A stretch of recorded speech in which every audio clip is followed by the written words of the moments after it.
Mapapagod, pero hindi susuko. Alam mo ba na may dalawang uri ng pagod na pwede mong madama?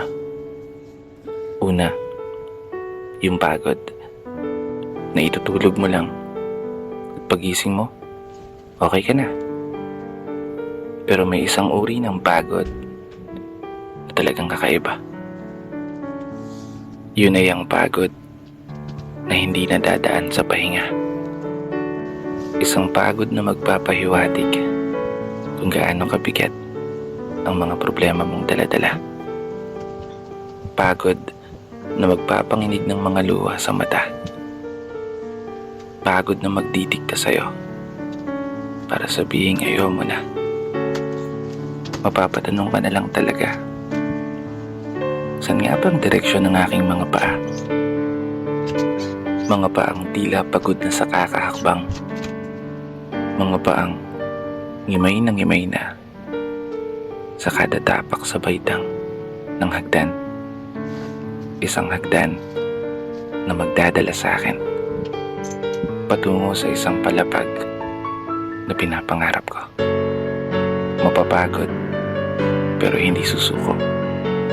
Magpapahinga, pero hindi hihinto. Para sa pamilya at para sa pangarap, palaging pipiliin na magpatuloy.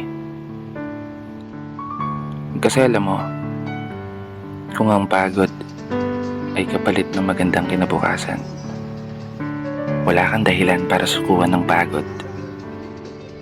Wala kang dahilan para hindi ka bumangon.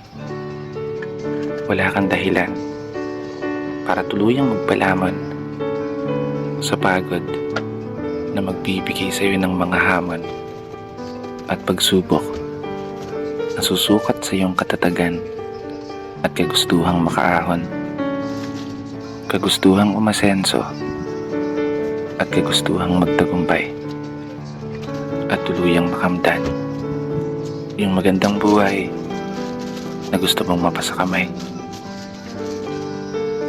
Kaya naman, tatagan mo ang mga paa mo at tibayan ng loob sa iyong paglalakbay at umasa kang kalakip ng bawat pagod ay may masaganang buhay na naghihintay.